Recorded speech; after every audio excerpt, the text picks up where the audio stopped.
What is up, my say bronies? This is episode 1 of the Sabo Standard Podcast, and I'm super excited to be doing this again, to be doing podcasting again, to be talking about college football. And like every single time that I start doing this thing, it's because college football comes around, and I just get amped for it. I get excited.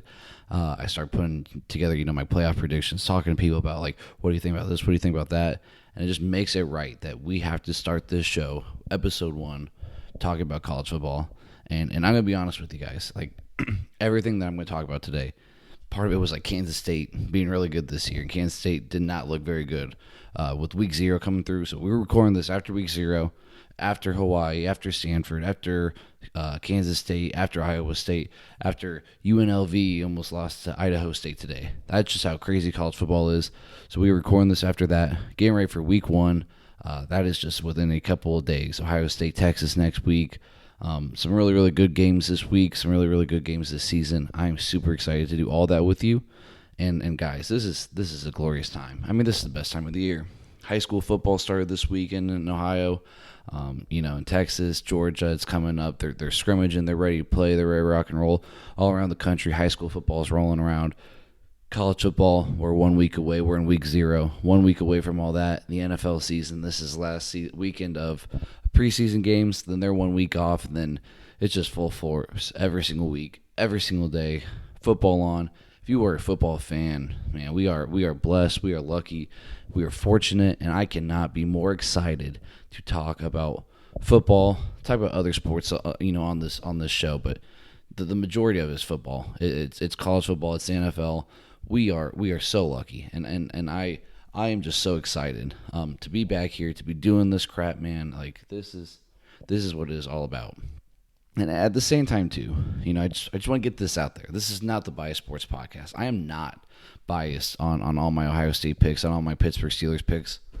I know it's right there. I know there's plenty of Ohio State stuff. Eventually, that'll be in the background and everything. But like, I'm giving my honest rankings. I'm giving my honest truth when it comes to coming to the Buckeyes on this episode and in future ones. My honest truth when it comes to the Pittsburgh Steelers. Like, there's nothing to BS about. Like, this is an unfiltered, real, my thoughts, my predictions on everything type of show.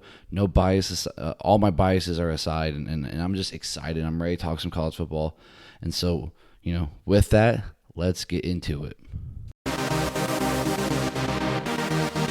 Samuel cuts it back. Ohio State wins.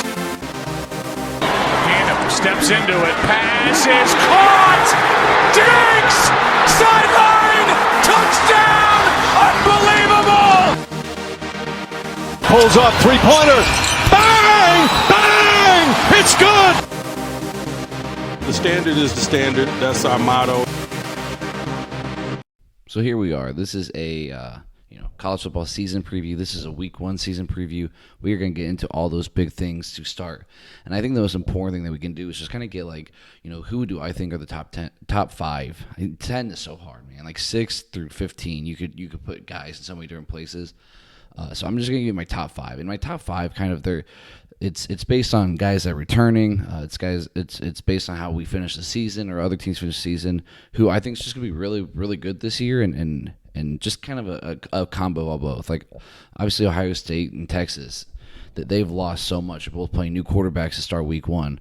The talent on defense for both teams might be better than it was last year by the end of the season, but to start it, like, there's so many question marks of how are they going to fill in early.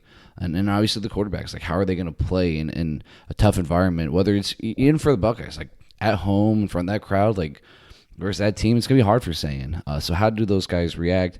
And then, just it's a combo of all those things. So number 5, I have Alabama. I think Ty Simpson is going to be good in that offense. And he's got Ryan Williams. He's going to throw it up too. Bama's obviously got a great defense, and their O-line might be the best in the country, led by... Gosh, embarrassing. I can't even think of the kid's name. But the best tackle in America, and they might have the best O-line. And DeBoer's a good coach. Like, how good is he? Is he ever going to win a national championship? That's remained to be seen. It's hard to be the guy that replaces a legend. Obviously, a disappointing year last year, but a disappointing year by Bama standards is more than one loss. And so I think they're going to bounce back. I think they're going to be okay. They are 5th team in the country this year to start the season. Number 4 is Ohio State. And it's not a knock on Ohio State. And again, this is no biases. I really believe Ohio State is a top 5 team. They could be 3, they could be 2, they could be 1. I just think they lost so much on defense. They lost so much on the O-line. They lost so much at the quarterback position and the running back position. Not saying that the people that are replacing them are worse. I just think it's going to be hard to come in right away and replace all those guys at such a high level, especially defensively, like Lathan Ransom, Denzel Burke, Cody Simon. Obviously, the guys on the D-line, Sawyer, JTT, there's so much talent that might be better in some positions, some categories. Linebacker, might be better, but it's going to be hard to replace them. And the O-line, the O-line has more depth, according to Ryan Day, but you lost some dudes that played a lot of games, that started a lot of games, that put you guys in good positions.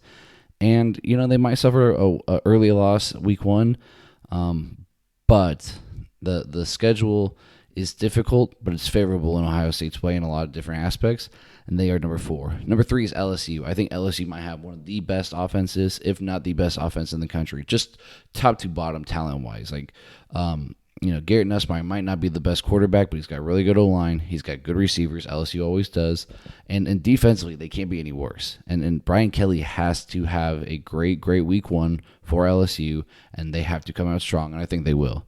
Texas, number 2. You got Arch obviously starting. You got Anthony Hill. He might be the best linebacker in the country. And then you got Colin Simmons to also round out the defense. There are dudes from top to bottom, just like Ohio State. They lost quite a bit, but they also got some dogs right there, like I just mentioned. And they're going to be a really good team. They don't have the hardest schedule in front of them in the SEC. And I just think that they, to start the season, are number 2. And I got Penn State, number 1. Penn State is returning the most talent. Do I think Penn State is the number 1 team in the country by the end of the year? No, I do not.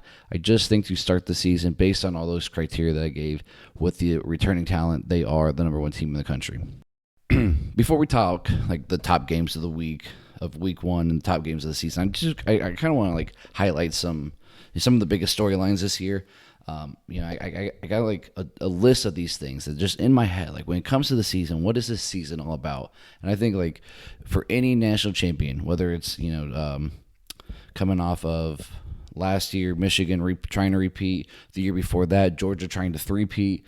How can Ohio State, can they repeat this year? Yeah, absolutely they can. I just said, they have as much talent as anybody else. They're always going to have talent. Will they? I don't know. The 12-team playoff, I think they have a chance to be in. I think they will be in. I think that they are going to give themselves an opportunity to. Can they win those 4 crucial games to end the season again? It's going to be really, really, really, really hard, because there are a lot of really, really, really good teams this year. And if you look back at last year's playoff, were the 12 best teams in? Maybe not. Even if those were the 12 best teams, were all 12 really, really, really good teams? I don't think so. But this year, as you're trying to get a playoff ready, as you're looking at the depth of these conferences and how good some of these teams are, and with, again, replacing a lot of guys, it's going to be really hard to win 4 games in a row, to do it the right way. And so I think it's going to be really hard for them to repeat, and it might not be their year. Michigan. I just want to kind of talk about Michigan's punishment.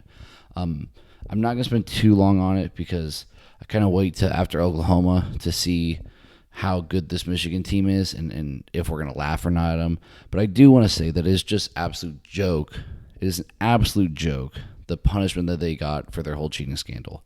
I am one that I don't think players that didn't play on the teams that are responsible for crap like that deserve to be punished. But man, at the same time too, it is so hard to justify them winning national championship, them going on a great 3-year run. But you don't go on that great 3-year run without. Guys, I'm as I'm recording this. I got cats in the background just being a bunch of clowns. You don't go on that great 3-year run without some heartaches and some trials and tribulations, unless you're cheating. And they didn't really face that. They lost to Georgia the one year, they lost to TCU, and then they go on and win it all. and COVID happened. They skipped that game, and then they start cheating, and it's crazy for 2.5 years they got away with it. They got caught, and did they beat Ohio State 3 years in a row? Yes, and it turned into 4 even without the cheating. I get that. You can't take that away from them. You can never take away the national championship from them, but you could also understand it, put an asterisk, and maybe vacate those wins. I know it means nothing to them, but there's always that asterisk there. This is what happened. This is what caused it. And to give them a $30 million fine, you're Texas, LSU, Bama, Ohio State, Penn State, Oregon, Michigan. You're one of those schools. $30 million is nothing. A show cost for Jim Harbaugh is nothing. For Sherrone Moore is nothing. Oh, by the way, hey, here's a 2-game suspension week 3 and 4. Not even your big game, Oklahoma. Oh, and next year, Western Michigan, here's a 1-game suspension. It is just they've incentivized them to cheat. If you're any team, why not just go get a guy like Connor Stallions who do that crap for you, find a way to cheat, pay a $30 million fine. That's the worst that's going to happen. It's embarrassing for the NCAA. It's embarrassing for Michigan, and I'm sick and tired of it. I'm glad it's over, and I think Ohio State gets the revenge this year, and we'll talk about that shortly. Next big change is the seeding change in the playoff. Obviously last year was the first year of the 12 team. The top 4 teams that got a bye were conference champs, and that doesn't necessarily mean they were the top 4 teams. Obviously, Arizona State and Boise State fell into that category. They won their conferences. They were the highest four of the highest ranked conference champions, and they got in. I don't think that last year's playoff was like a joke. It wasn't a complete loss. I think that the 4 teams that played and they lost in the quarterfinal, they all lost to better teams. Penn State was a great team last year. Genty was a great running back. Penn State was just better than them. Arizona State almost beat Texas. I mean, they had them in single overtime, 4th and whatever, and Texas made a great play, got touchdown, 4-second overtime, and won it all, and won that game. What was the third one? Obviously, Ohio State and Oregon. Ohio State that day, and maybe for the season, and you just don't know with that first loss, but that day they were simply better than them. And there was 31-0 in the second quarter at one point. That is just because you were simply better than the other. And then obviously Notre Dame and Georgia was the other one. Maybe Georgia with Carson Beck is better. I don't think so. I didn't think the quarterback situation really mattered last year for Georgia. I think Notre Dame would be in them either way. And so those 4 teams that lost, they just lost to better teams every single time. This year with the 12-team playoff, it is straight seeding. Okay, I think your top 5 conference champions still get in, including your group of 5. So like a Boise State, a UNLV, that type of team can still get in, and they'll probably be ranked 12 if that's what they are. If they were ranked 10 or 9, that's where they would be. And so as I give you my playoff prediction later, you'll see how that kind of falls in and why I think who's where and why. And do I think it really will matter? No, I think the better team is going to win regardless of the bye. The bye didn't matter. It didn't hurt those guys. It didn't help them. It was just they lost because they lost to better teams. My next biggest storyline, kind of the last big storyline before we get into like predictions of games and stuff, is just the depth of these power conferences. Man, there are so many good teams everywhere. The rich get richer. And these conferences are just so deep. Even the ACC, I think Clemson is by far the best team in that conference. But Miami, they're going to be okay. They're going to win 10 games. They're going to win 9 games. Duke, I think, can improve under Manny Diaz and get 8 or 9. I like Syracuse. I like what Fran Brown is bringing to the table. I like the toughness. I like the mentality. And they're going to win games that they should, and they're going to upset somebody maybe. And then North Carolina. You add Bill Belichick. I just think that North Carolina is going to win a lot of games. I think Bill Belichick is the greatest coach in at least NFL history, maybe all football history. You could debate it with Saban. He's going to come in and he's going to put North Carolina in positions that they didn't have before, and they're going to win games that they shouldn't. And then in the ACC, where there's no great teams other than Clemson, and I say great, there's good, and there's not great other than Clemson, they're going to win enough games that they're going to be contenders. The Big 12 is loaded. Like I said, before I recorded this, I had Kansas State. I was all high on Kansas State. Maybe not as much now. If you watched that game today, if you saw what was going down with Avery Johnson, but I still like Kansas State to win enough games to compete, to upset anybody. Arizona State I like a lot. They got a really good quarterback coming back, and their coach is a guy that people want to play for. You can just tell the way they finished the season. And yeah, they lost Scadaboo, but they're going to be okay, especially in that conference. They're probably the most physical, the toughest team in it. Expect Baylor to bounce back. They don't have bad years very often consecutively. They're going to come back. In Oklahoma State, like nobody counts Oklahoma State in this year. Nobody gives them a chance. This is the year that they always kind of go and play well. And then Kansas has Jalen Daniels. Kansas played tonight. They absolutely dominated. And if Jalen Daniels is healthy, he's a Heisman contender. Kansas beat Fresno State, by the way, for week 0. I'm not saying Jalen Daniels is going to be a Heisman finalist, but he's going to put up the type of stats. He is that special of a player that he can win, maybe some Big 12 awards and be a guy that is, talked about as potentially Heisman finalist. Obviously, the SEC and the Big Ten then are, conversations of their own. The SEC is the top is really, really good. The bottom is bad, and the middle is meh. Guess what? The Big Ten's the same. The top is really good, the middle is meh, and the bottom is really, really bad. I like LSU a lot. I like the talent on offense. Like I said, the D can't be any worse. And to make or break for Brian Kelly, like they have to play well. Bama's going to be loaded on defense. The offense can be different. Jalen Milroe was great with his legs. Can Ty Simpson do that? Maybe. He's not the type of runner, but can he extend plays enough with his legs? And obviously you got Ryan Williams. He's the second best receiver in my mind in college football. I think Georgia is a little overrated. I don't think that they're going to be a playoff contending type of team, but I do think that they're going to give teams really good challenges. It's going to be a fun year watching them play Texas and Bama and obviously Florida and all the other good games that we're going to get from them this year. And I like Florida a lot, man. I like Florida. I like DJ Lagway. I think he's one of the best quarterbacks in the country. Florida can go 7-5. They can go 5-7. They can go 2-10, and they can go 10-2. I mean, their ceiling is right here, and their floor is all the way at the bottom. But they're going to be somewhere in the middle, and they're going to win a lot of games because of Lagway. And I honestly think they fall closer to the 10-2 than the 2-10. And then in South Carolina, might be that next explosive team. They are going to upset somebody, whether it's Bama again, or they were close to Bama last year, whether it's Bama this year. They are going to win it. Maybe they upset Clemson. I like Sellers. I like what they are doing over there, and they play some fun football, and that place is freaking electric when they get going. And then obviously Texas, best team in that conference. Just the talent that they did keep, and they might have got better at quarterback. Arch Manning is probably better than Quinn Ewers. And he's the Heisman favorite. They're the favorites to win the whole thing, or they should be. And there's just a lot of really good playmakers on the team. They have I'm not saying the easiest schedule by any means. Obviously, you're opening with Ohio State, but the conference-wise, it's nothing too crazy. And I think Texas is the best team in that conference. Big Ten, Ohio State, Penn State, they're in the same boat of could be number 1, could be number 2. USC, I think, is the most improved team in the Big Ten. Lincoln Riley, it's the same thing. He's got to make or break. Jaden Mahava, how good is he? If he's good, if he's the quarterback that they should be, he doesn't have to be Caleb Williams. He doesn't have to be, Kyler Murray. He doesn't have to be Baker Mayfield for Lincoln Riley. He's just got to be good. And I think good enough he is to win enough games. And then I want to shout out Penn State, Katron Allen, Nick Singleton. Best running back duo. Probably 2 of the top 3 running backs. Jeremiah Love, though, I just think falls into the best running back in the country. If you put him at 2, you put him at 3, it's fine. But they have 2 of those 3, and they have them on the same team. Just like Ohio State did last year with Judkins and Travion. 2 of the top guys that Penn State has it this year.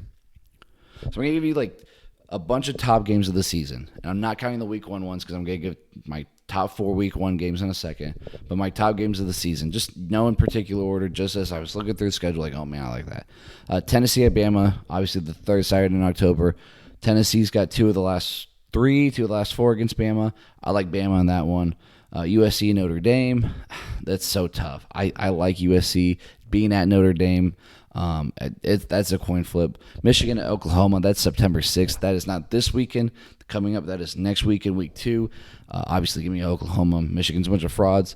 Florida LSU, September 13th. That game, Florida LSU, September 13th. We get so many great games early on. I like LSU in that one. Oregon at Penn State, September 27th.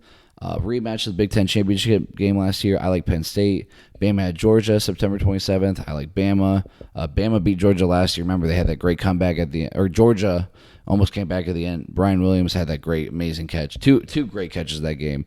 And he's going to have another good game against this year. Penn State at OSU November 1. If this game was at Penn State, I think Ohio State loses to them. I really think Penn State would get them. The fact it's in Columbus, the fact they're both coming off a bye, James Franklin off a bye is not great. Ryan Day off a bye is good. I just don't see a way for Penn State to be able to guaranteedly pull it out. Can they? Yes. Will they? No. If that was at Penn State, I would pick Penn State. Texas at Georgia November 15. I think this is the game that just breaks Georgia's season down. Texas is going to beat them. LSU, Bama, November 8th. This is such a hard game. I'm going LSU, even though it's at Bama. And then Ohio State at Michigan, November 29th. Just kind of the last marquee one. Obviously, there's going to be a lot of games in between this time and that time that will be, big games, and we'll pick those every single week. But OSU at Michigan, November 29th. It's not even a contest. Ohio State is not losing 5 in a row. They should not have lost last year. They did. Ryan Day is a much better coach now because of that loss, because his team won national championship. Ohio State beats Michigan. They beat Michigan big. I'm talking big. And then I just want to I love Big 12 showdowns. I can't wait for some of these big games. Texas Tech, playing Oklahoma State, TCU, Baylor, those types of games that they're going to be, 42-39. I love high scoring games like that. And then I think UNC is going to be must-see TV. Like I said, I love watching Bill Belichick football, and I think that UNC is going to do some really cool things. And I think they're going to have a lot of fun doing it. Let's go over some top games of week one. And then we'll get to season predictions, conference championship predictions, some awards, and then to end, we'll go with the playoffs. But I just want to talk some top games of week one because we are here. Like I said, we are 5 days away by the time this gets posted on Monday evening. If you were listening on Monday evening, thank you. If it is after Monday evening, I appreciate you checking this out.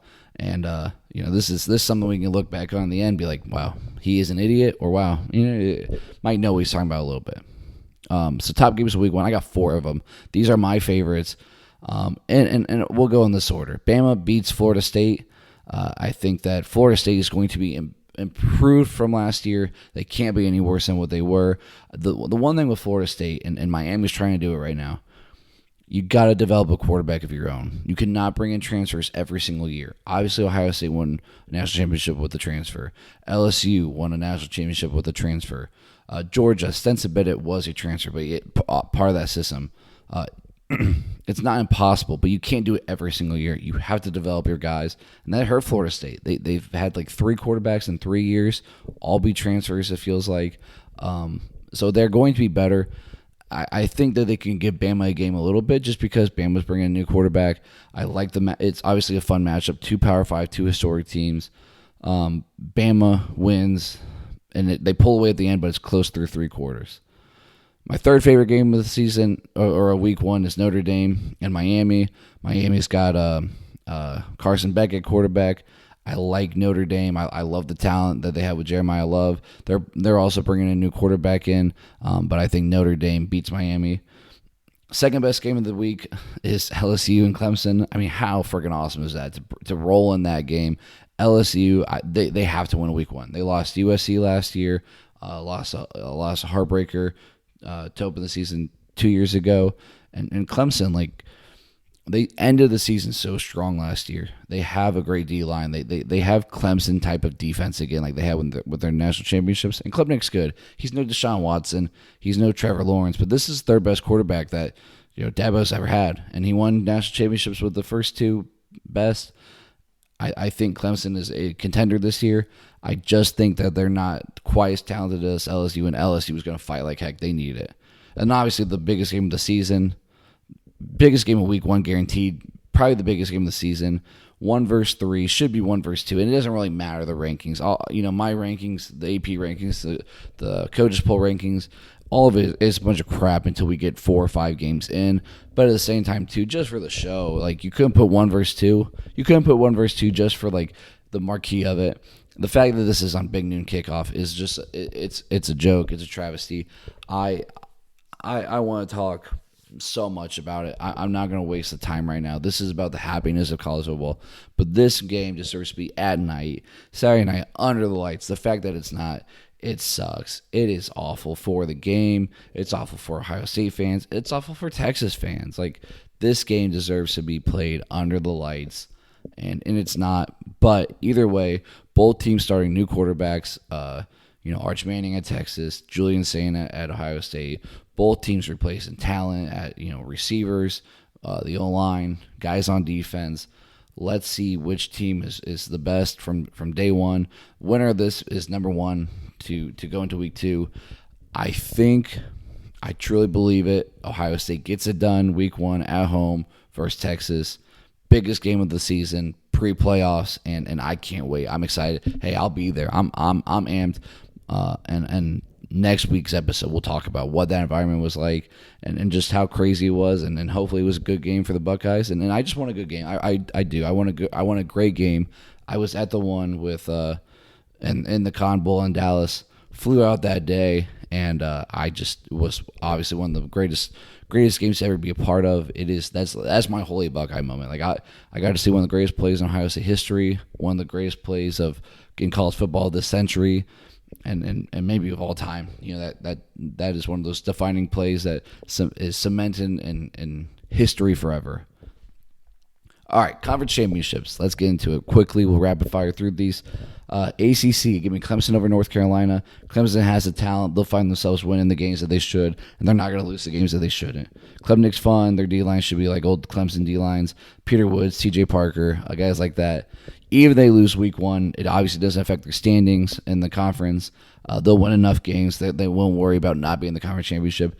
And then Belichick, enough said. Like I said, they have an easy schedule. They're gonna be the surprise team. They're going to win enough to be the second best team in that conference. They do lose to North Carolina, but they get there in Belichick's first year. Big 12. I had Arizona State over Kansas State. Obviously, Kansas State dug themselves in a hole. You could go Iowa State to replace them. I'm still gonna roll with the pick of Kansas State. I like what Kansas State has with Avery Johnson. I think they figure it out. Dylan Edwards, he was banged up. It did affect things. If he can be healthy, they'll be okay. And then Arizona State's got Sam Leavitt back. They are going to. I don't think there's a team on their non-conference and in their conference that can beat them. I wouldn't be surprised if they're 12-0 going into the Big 12 championship, and I think they beat Kansas State in that game. SEC, I've talked these two teams up the entire time. Texas, LSU, they're both really good. They have great quarterback play, high-power offenses, and they're going to overpower teams with their scoring, and their defense is going to be enough. Obviously, Texas defense elite. LSU is going to be enough. They have tough schedules. LSU week 1. Sorry. LSU's got Clemson week 1. They got Bama. But they avoid Georgia and Texas. They don't play each other. And Texas is good. They're really good. We know it. We know the talent. They have a favorable schedule. Other than Ohio State, they got Georgia, but they don't have Bama. They don't have LSU. They don't have South Carolina. They don't have Ole Miss. They'll be okay. They'll be in the conference championship, and they will win that game. And then the Big Ten, this one was hard. I got Ohio State. I got Penn State. And again, if this one was in Penn State, I would go Penn State, but it's not. I know that it's so hard to beat the same team twice in a season, and even if Ohio State does not beat Penn State in this one, I don't think it doesn't affect anything. You'll see my top 4 in a second in the playoffs with the byes and everything. I don't know. Ohio State has that edge, and when it comes to the conference championship, like Ohio State knows they need one. They got to get one. They haven't won one in quite a long time now. It is time for them to get back into being, conference champs, and I think that they'll beat Penn State when it gets to that point. Before we get to the final predictions with the playoffs and awards, I'm just going to give you two hot takes. These are. You'll kind of pick up that I've been saying this stuff through 30 minutes of this. One, I think that I say bad teams. I think they underperform. They miss the playoffs. They don't win as many games as people predict. Are Georgia and Oregon. They're in the boat of lost a lot of talent. Unlike the others, I don't know if the talent can replace, and the talent really being the quarterback. I don't trust Gunnar Stockton at Georgia. I don't trust Dante Moore at Oregon. If he was that good, he would have stayed with UCLA, USC, wherever he came from. Sad a year, maybe he did learn a lot. Maybe he is good. I don't know if he's great. I don't know if he's great enough to be a top 12 team. If this was 16-team playoff, both of them are in. But I just feel like they're on the fringe. They're on the outside. They just don't have enough wins. And like I said, I kind of went through with Georgia, some of these teams that they play, and I just don't – I think they lose the important ones. And Oregon's schedule isn't the worst, but I think they lose to Penn State. I feel like they might lose another one. Washington, they could lose that one. If we went through Oregon's schedule, I just don't think they have enough to be able to beat the best of the best and make the playoff. I'm pulling up Oregon's schedule real quick. I mean, realistically, as I look at this, I could see them losing to Penn State. I could see them losing to Indiana. I could see them losing to USC. I could see them losing to Wisconsin.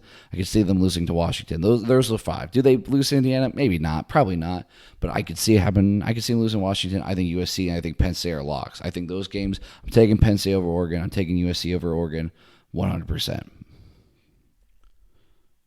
All right. Season predictions, real quick before awards. Heisman, I'm going to give it to Arch. I think he's beloved. I think he's going to have the big moments. I think he's going to have the big games. I think he's on a really good team, and he's going to throw a lot. And he's got the ability to run. He's going to have good stats all the way around. I think that he might not be the best player, but he's a good enough player, and the story is there. He's a Manning. I think at the end of the day, Arch Manning is your Heisman, and your finalists being Jeremiah Smith, Lagway, and Klubnik. I'm like I said, guys, I'm big on Lagway. I like Klubnik a lot. Biletnikoff, I think it's Jeremiah Smith. I think he's the best receiver in college football, probably the best player in college football. Biletnikoff should be his. I think he might be a two-time guy because he's back next year, and who's better than him next year? Nobody. But I do like Ryan Williams, I think, to be like the second place guy for it. I like Ryan Williams a lot. If it wasn't for Jeremiah Smith, Ryan Williams would be the biggest name of receiver in the country. But, that guy, number 4 at Ohio State, is pretty good. The O'Brien Award, I'm going to go Klubnik just because it doesn't seem to always be, if the quarterback's a Heisman, he gets both. I like Klubnik since Arch got the Heisman, and Klubnik's going to be a finalist for the Heisman. He'll be right there. Doak Walker, again, I said this earlier. Singleton might be better than Jeremiah Love. Katron Allen might be better than Jeremiah Love. But because they're splitting the carries, because they're sharing the load, they're just going to kind of take away from each other. If you said either one was better than the other, I'm fine with it. I just think Jeremiah Love is the best. Best defensive player of the year, I think it's going to be Anthony Hill from Texas. I think he's the best defensive player. Best safety is probably, Caleb Downs. And then best O-line, let's go with Bama's. I like Bama's as the best O-line. And coach of the year, let's go Bill Belichick. I think Bill Belichick wins enough games. He's going to win coach of the year. I think that'd be pretty cool for him, year one. All right. The most important one, prediction of the year. And this is going to be, I'm either going to go 12 for 12 or halfway in between. But I'm going to give you my top 4. I'm going to give you then 5 through 12. I'm going to give you the matchups, and then we're going to work our way through a national championship game. So give me 1 is Ohio State, 2 is Texas, 3 is LSU, 4 is Clemson. Obviously, this is assuming Ohio State wins wins their Big Ten championship, Texas wins the SEC championship, and Clemson wins the ACC championship. And then LSU fell in that 3 spot just because I think that they're both going to be really good. It's going to be close, lost to Texas, and I think they put them there at number 3. So I got Penn State at 5. I got Notre Dame at 6. I got USC at 7, and I got Arizona State at 8. At 9, I got Bama. At 10, I got Florida. At 11, I got Boise State. Boise State falls in as that 5th highest ranked conference champ. They get in at 11, and I think Indiana is at 12. I didn't want to pick Indiana again. I think it's an easy cop-out to pick Indiana again because they were in last year. But if you look at Indiana's schedule, and Kurt Signetti is a good coach. Might not be able to ever beat top 5, top 10 teams, but he is a good coach. Indiana's going to win a lot of games, and they don't play anybody that is like, oh my gosh, they shouldn't win. Like if you look at Indiana's schedule, the toughest game all season long is Penn State. Old Dominion, Kennesaw State, Indiana State. Illinois would be tough. Illinois is going to be an okay team this year. If you flip Illinois in for them, I'm not mad at you. Illinois got Ohio State, though, so they're going to be 11-1. I think they beat Iowa. I think Indiana beats Oregon. That's the one. They have to beat Oregon. They do that. They're going to take care of the business the rest of the way. They lose to Penn State, but they got Michigan State. They got UCLA. They got Maryland. They got Wisconsin. They got Purdue. I like Indiana be 11-1 and get in. So, your first round matchups, Indiana at Penn State. Big Ten on Big Ten. Give me Penn State to win that one. Bama at Arizona State. Bama goes to the desert, plays in the heat. They get that win.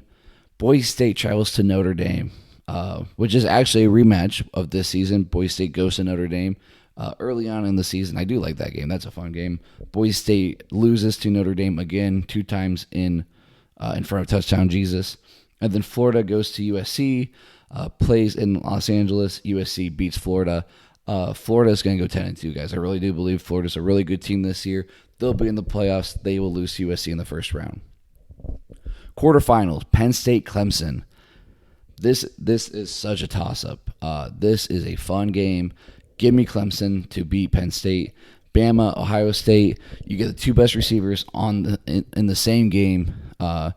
2 teams that are both replacing quarterbacks, 2 teams that are historically all-time and in the last 25 years, the 2 best teams in college football. Give me Ohio State to beat them. LSU, Notre Dame. LSU, Brian Kelly versus Notre Dame, the team he was at. I think Brian Kelly gets it done. LSU beats Notre Dame. And then Texas, USC. That's a fun matchup. Obviously, a rematch of Matt Leinart versus Vince Young. How cool would that be if that's at the Rose Bowl? Probably wouldn't fall into it, but that would be pretty awesome. Give me Texas to beat USC. Semifinals, we got Clemson, Ohio State. We got LSU, Texas. Clemson, Ohio State, they played each other 3 times now in the playoffs. Ohio State got the last one versus them. Give me a 2-2 series, not 2-2 all time. We all know what happened in the Gator Bowl back in the day, but 2-2 within the last 25 years. No, sorry. It would be still 2-3 because 2013 for Clemson. Ohio State beats them this time, though. Moves their way on the national championship. LSU, Texas, rematch of the SEC championship game. I like Texas to get them done again. Texas, Ohio State national championship, rematch of week 1. I'm just giving you rematches because I think these are the 12 best teams. This is how it's going to fall. Texas, Ohio State. Unfortunately, Ohio State does not get it done. Texas is the best team in the country this year. They're going to avenge their week 1 loss. Arch Manning wins the Heisman, wins the national championship. He goes on, gets drafted probably by the Browns, and his career won't be like it was in college. But I do think that they're the 2 best teams in the country, and I just don't think Ohio State's able to beat them twice. Unfortunately, Texas does win that one. Fortunately for Texas fans, you get your first national championship since 2005, and Ohio State next year is a year that they can go back, and they're 3-time. I think next year, early prediction, they're going to win it all next year. They're going to be so talented receiver-wise. Julian Sain, I think, is going to be really, really good, and they're not losing as much as they did last year. They just can't overcome it, and Texas is just better than them this year. Just not week 1 in Columbus. All right, there you have it. That is like 38, 39, 40 minutes of me talking college football. Week 1, it is here. Guys, I just, again, we're so lucky as sports fans that this is the time that, we get to spend our weekends on our couches watching great football, hanging out with friends, hanging out with family. Being part of high school football is obviously something I take a lot of pride in. I really enjoy. And I just love being surrounded by football. My kid is 15 months old. I hope that he sits on my lap, watches some games with me, starts to love the game as much as obviously his dad does. I think that football is the greatest sport on the planet. There's so many things that it does well for people. It brings joy, it brings sadness, it brings heartache, it brings life lessons, it brings family together, it brings friends together. The moments after Ohio State wins the national championship, you just kind of like think back about the heartbreaking losses that they have caused me as a fan over the last few years. And it's like those don't matter in that moment. And season comes and goes, and no one cares about past champions anymore. It's all about the next one. It's all about the next one. It's all about the next one. But here we are. It is finally here. College football 2025 season, and I cannot wait. So if you have made it this long, do me two favors. Do me two favors if you have made it this long. If you have given this a listen to, if you enjoyed this, do me a favor. Leave a review, do all that, typical YouTube, podcast, Apple, Spotify, whatever crap that people do. Leave a review, give 5 stars, do all those things just to kind of help me out. Again, just to make this, give me something to help grow into. I've taken a lot of pride in trying to do this right. Like the behind the scenes crap, guys. I've spent so much time trying to get a script together, just trying to give my thoughts. I've recorded this too many times because I wanted to be good, and it's going to grow. It's going to continue to get better. The video is something I've been trying for the first time. If you're watching this on YouTube, like I feel like the most awkward person on the planet, but I hope that it's been okay. I hope you've enjoyed it. So do all those things for me, and then anywhere that you do see this, like whether it's like Twitter or TikTok or Instagram. Anywhere that you want to leave a comment, you can leave it in the review. If you do it on the podcast, on the Spotify, the Apple Podcast, or anything like that, comment on YouTube. What is your 12-team playoff look like, or what's your top 5 teams in the country, or what's your national championship game, or even just your semifinal? Like, who are your top 4 teams at the end of the year? What does that look for you? Share that. Give me your thoughts. Give me your hot takes. I want to hear it because I just want to compare at the end. I want to see who's right, who's wrong, who knows their ball, who knows their stuff. And I look forward to watching these games. I look forward to doing this stuff every week with you guys. I am ready. By the way, just to clear up what's coming, tomorrow, Tuesday, if you're listening to this after Tuesday, then it should already be out, is my first episode of our sports history series. That was a lot of fun. That was the 2007 college football season. Took a lot of time to do that, so please give that a listen to. And my NFL preview episode is coming out within the next few days. Also, 3 episodes in the first week. Probably won't be that much going forward, but give you my NFL thoughts, my NFL predictions. It's going to be a great NFL season, too. There's a lot of really, really good teams. I'm looking forward to talk all those NFL teams with you. With that all being said, I don't have a great outro set for you guys.